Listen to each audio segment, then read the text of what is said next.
Здравствуйте, дорогие друзья!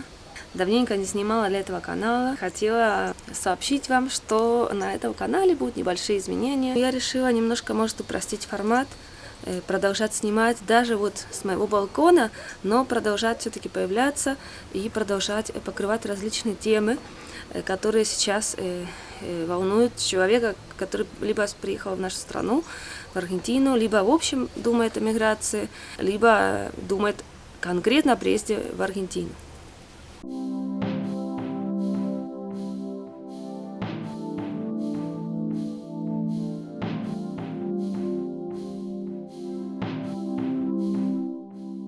Сегодня я хотела затронуть самую такую волнующую тему, да, это экономический вопрос, точнее, как изменилась страна экономически после прихода к власти нового президента. Но прежде хотела вкратце затронуть две темы, связанные конкретно с каналом. Во-первых, я решила, что если некоторые фразы у меня будут получаться произносить их по-испански, то я не буду от этого отказываться, да, это вырезать эти кадры, а наоборот буду воспользоваться случаем, да, чтобы объяснить значение этих фраз. Либо могу в письменном виде там ставить внизу перевод, да, то есть по мере того, как я объясняю какую-то тему, мы еще можем немножко затрагивать тему испанского языка.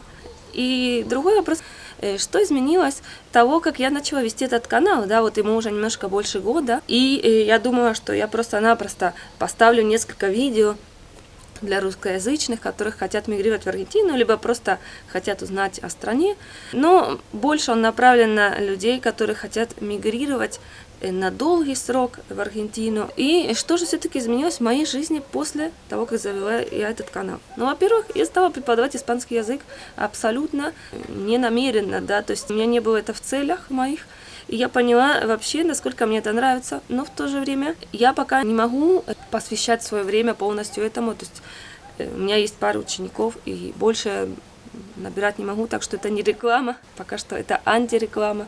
Если что-то в моей жизни как-то изменится, может через какое-то время, и я бы могла организовать что-то даже вроде какой-то школы, не знаю. То есть с одной стороны вот случилось это, мне нравится преподавать испанский, мне нравится рассказывать о нашей стране. И с другой стороны, я начала общаться с русскоязычными людьми, да, вот на повседневном уровне, то есть повседневно я отвечаю людям на какие-то вопросы, на какие-то консультации. Иногда люди просят у меня советов, да, иногда они немножечко переступают границу обычного совета и уже принимают меня за психолога, я им говорю, не, в данном случае я не могу вам подсказать, стоит ли вам разойтись там со своей женой или со своим мужем, чтобы мигрировать, потому что муж или жена не хотят мигрировать, это я вам не могу ответить на этот вопрос, но это такой пример, да, который реально произошел. У меня много спрашивают про регионы страны, да, вот куда лучше поехать жить, потому что я жила в различных регионах Аргентины, Кордобу мы выбрали, да, то есть, несмотря на то, что у меня получилось приехать сюда по работе, мы Кордобу выбрали до этого, да, то есть потом работу я смогла подстроить под наш выбор. Об этом отдельно тоже потому что я поняла, что я так и не сняла видео, которое глубинно объясняет, почему мы выбрали Кордобу именно. Все, баста чачара, как говорят некоторые ютуберы наши, да, то есть хватит всякой болтовни, и vamos directo al grano, это значит все, давайте говорить по делу. Последний комментарий не в тему. У нас осень. Это тоже очень классное время года здесь. Так, все тут хотят внимания. Потому что сегодня, например, денек такой 27 градусов будет. Ночью 12. Были холодные дни с дождем, но это идет вот так туда-сюда, в принципе, в течение всего года. Даже если какие-то есть экстремальные дни в климате, это там, допустим, несколько дней, потом опять такая вот температура удобная, 20-24. И еще осенью у нас обычно все очень зелено, да, потому что после летних дождей все позеленело, и если еще продолжают дожди, оно еще будет все зеленым до зимы, да. Зимой у нас всегда засуха, а потом весной бывает ничего не зеленеет, потому что не приходят дожди. И бывает до декабря ничего так и не позеленело. А теперь, да, действительно, хватит уже болтовни, переходим сразу к делу. Что можно сказать про этого не очень причесанного мужчину с бензопилой? Эль пелюка на него говорят. Пелюка – это парик. И это слово женского рода, но так как это прозвище, то используется «el peluca» и «con la motosierra», да, то есть он с бензопилой. Почему он с бензопилой?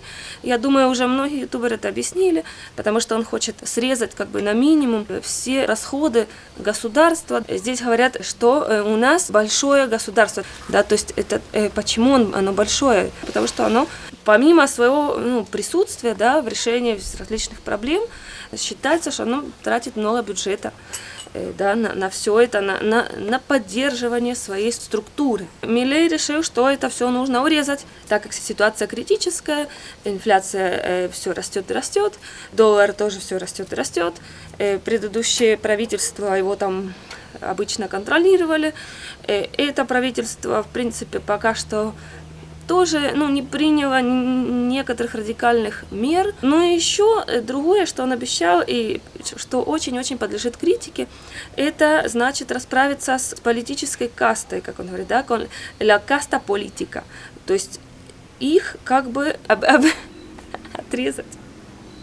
обрезать расходы за счет политического класса, который все-таки получает огромные зарплаты и которые не могут сравниться даже, и близко, да, вот с зарплатами, как бы с прожиточным минимумом, да. У нас называется это sueldo mínimo. Есть еще такое понятие, как canasta básica, то есть это гордо. Сколько, она мне сдвигается тут. Сколько нужно потратить какие-то на базовые продукты питания или гигиены, да, то есть это уже не включает в себя расходы на какие-то там каникулы, да, или даже на аренду.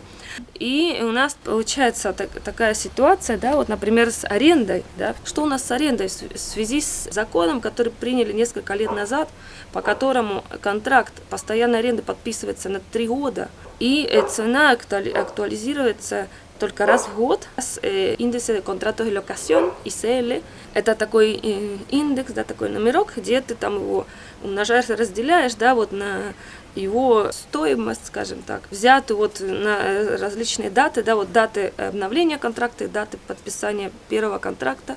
Он рассчитан на базе там какой-то инфляции в строительском, скажем так, рубрике. В общем, это не просто инфляция сама по себе, а подрихтована вот в плане связанном с недвижимостью, да.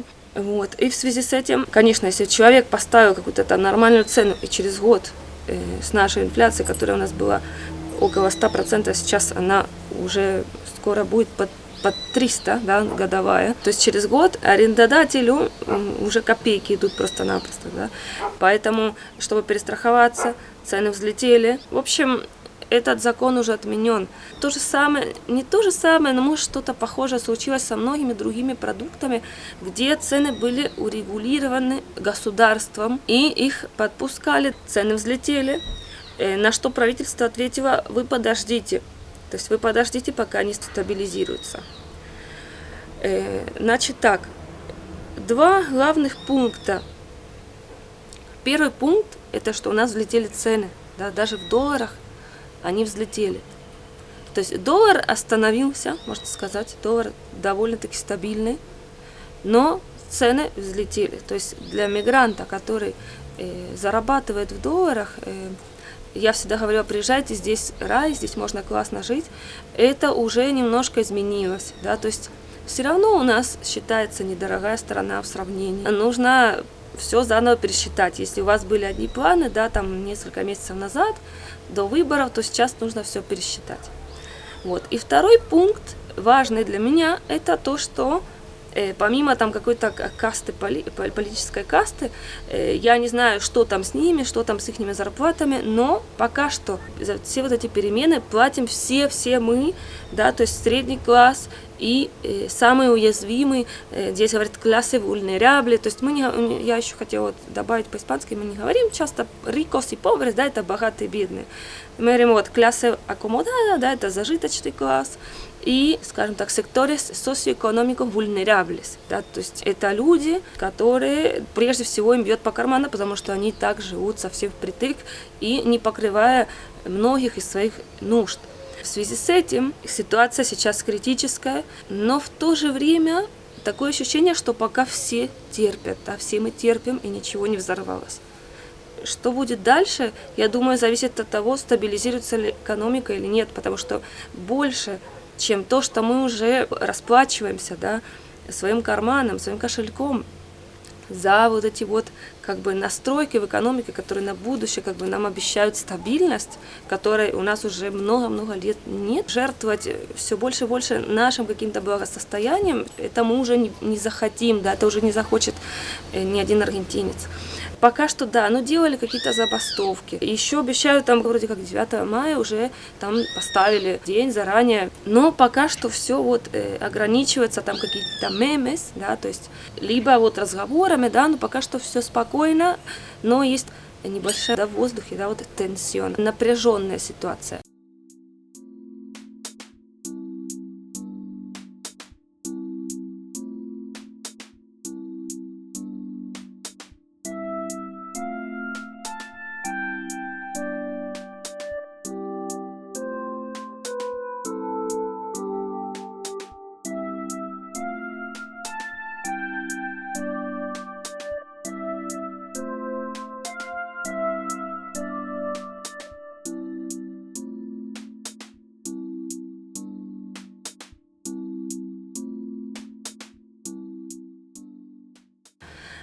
Как чувствует себя человек, который здесь прожил, и сравнивает с Европой и со странами первого мира?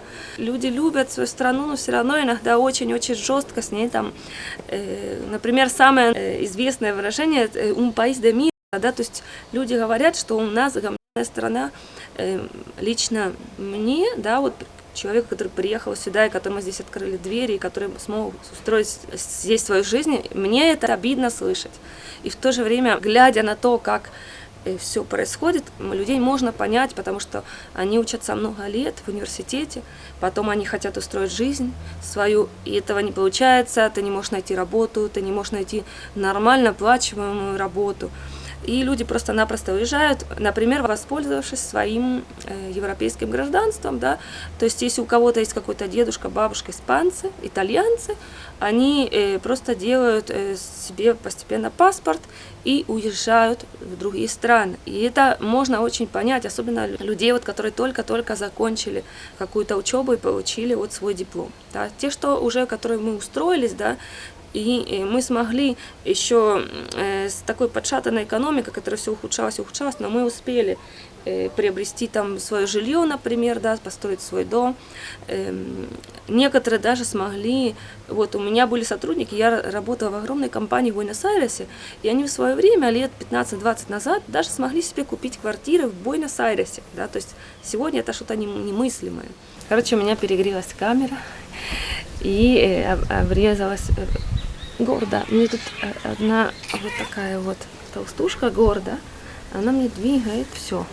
Вот эти вот поколения, да, 30 с чем-то, вот 40 с чем-то, мы успели чего-то добиться, но поколения, вот, которые только-только закончили учебу, у них перспективы не очень, да, то есть они смогли получить бесплатное образование, либо даже то, что частное, да, по каким-то доступным ценам, но все это вложение нескольких лет твоей жизни, и ни с того ни с сего выходит так, что за ту зарплату, которую они могут получать, они просто могут давать жилье, покрывать свои расходы повседневные, но они не могут даже и мечтать о каком-то своем собственном жилье. Про жилье и про цены на жилье это будет отдельно, есть про это много видео, но я хотела все-таки внести свой взгляд насчет того, какие есть опции в сравнении, да, вот Буэнос-Айреса или провинций, или даже, ну, в глубинке, да, провинции Буэнос-Айрес. Столица страны – это Капиталь Федераль, да, это Каба, Ciudad Autónoma de Буэнос-Айрес. На все остальное мы говорим интерьер, и в то же время в каждой провинции есть своя столица, и внутри провинции тоже говорим интерьер. Но насчет этой темы конкретно, да, вот экономического вопроса, изменениям в экономике, как оно ударило по Буэнос-Айресу и по провинциям, в общем, разницы нет, да, то есть везде хреново, скажем так. Мы в такой ситуации, как мы говорим, токар фондо, да, как бы достать до дна, да, то есть токамос фондо, это значит, мы уже дошли до дна, и ниже мы не хотим опускаться. А еще я хотела высказать немножко свое мнение по поводу того, как мигранты, да, которые вот из тех, которых мы приехали в 90-х или в начале 2000-х, как мы воспринимаем обычную ситуацию, да, и вот эту, может, конкретно ситуацию. Это можно еще приравнять, наверное, к поколениям, которые родились после 2000-х, да, то есть эти поколения, либо мигранты, которые приехали сюда после 80-х, после 90-х, мы не подверглись вот этой вот какой-то надежде, да, вот люди в 80-х и в 90-х думали, что Аргентина станет практически первым миром, и поэтому они намного разочарованнее, чем мы, которые попали сюда по миграции или из-за своего рождения после этой эпохи. Поэтому, может, у нас нет таких претензий к стране, у нас нет такого вот разочарования. Более того, вы можете увидеть во многих комментариях, да, вот большинство каналов это от людей, которые приехали совсем недавно, да, каналов на русском языке про Аргентину. И в то же время в комментариях можно увидеть людей, вот как мы, которые здесь уже очень давно. И в основном все комментарии, которые я видела, они очень положительные. То есть все мы благодарны этой стране, у нас все как-то получилось отлично. Мы рады не только, ну вот, скажем так, материальному какому-то устройству, что мы все-таки смогли добиться, иметь свою работу, иметь свое жилье. Но еще в плане менталитета, да, я чувствую огромное глубокое удовлетворение по поводу того, какие изменения в моем менталитете произвела эта страна. То есть об этом я еще иногда говорю в серии видео, которая называется «Миграция». Там я говорю в общем о миграционных, психологических или философских вопросах. Конечно, мы еще пережили 2001 год, то есть в нашем случае мы только приехали в страну в марте, и в конце года случилась вот эта вот вся жопа, да, 2001 года, где если ты положил доллары какие-то в банк, тебе вернули их в песо, но курс уже не был 1 к 1, то есть ты там потерял. Потом все, что мы потеряли, это все возместилось во много-много раз.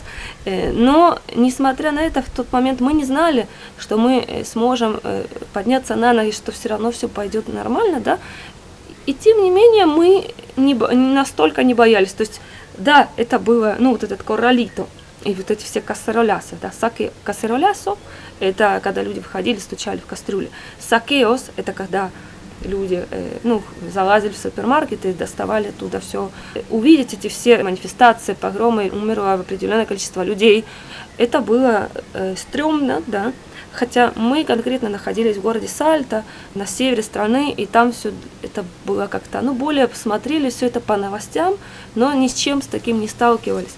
Но все равно вот это все ожидание, да, что случится, поменялась куча президентов, ударила нам по карману, да, то есть последние деньги, которые привезли мои родители, которые остались в продаже квартиры, потому что большая часть ушла на оформление документов, на самолет и так далее. То есть, да, это было все стрёмно, но у нас, я это еще говорила в одном из первых видео, во втором, кажется, нам даже в голову не пришло уехать отсюда в связи с этим. Ну и точно так же сейчас, да, то есть все наши проекты в силе, и мы в связи с этой вот ситуацией, мы лично, вот моя семья, мы не думаем о том, чтобы уехать. Но есть много-много людей, которые все-таки уехали не только вот сейчас, когда поменялось правительство, но уже вот в последние пару лет, после пандемии, когда все немножко открылось, они уже все-таки сложили чемоданы, попродавали все, что смогли, и уже уехали в Европу, либо куда получилось.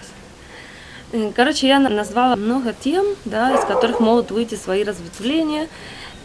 И в итоге, да, вот реsumiendo, да, могу сказать, что у нас подвешенное состояние, да, где мы не знаем, когда начнет все улучшаться и произойдет ли это. Мы на это очень-очень надеемся, но пока неизвестно. С политической точки зрения у нас сейчас очень большой сектор страны, да, половина страны очень недовольная. Потому что у нас обычно все разделено на перонистов и радикалис, а теперь вот еще такое отдельное движение, вот это либертарианское, да, хотя некоторые его приравнивают с Мейнемом, да, это президент, который правил, когда мы еще сюда не приехали, но уже вот кто здесь много лет прожил, о нем наслышан, о всех этих историях, и его считают как бы ответственным за то, что случилось потом, да, за весь вот этот развал экономический, который произошел в 2001 году.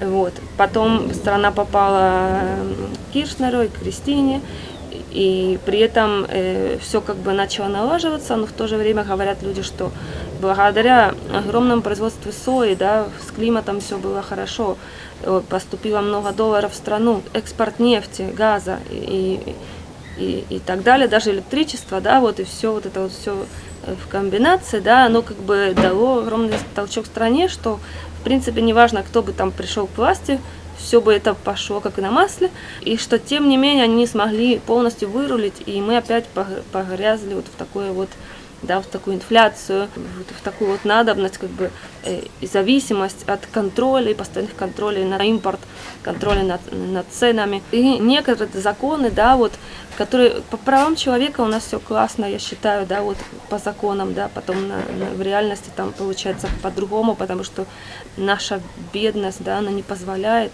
достичь выполнения многих законов, нехватка ресурсов, да, или неправильное администрирование.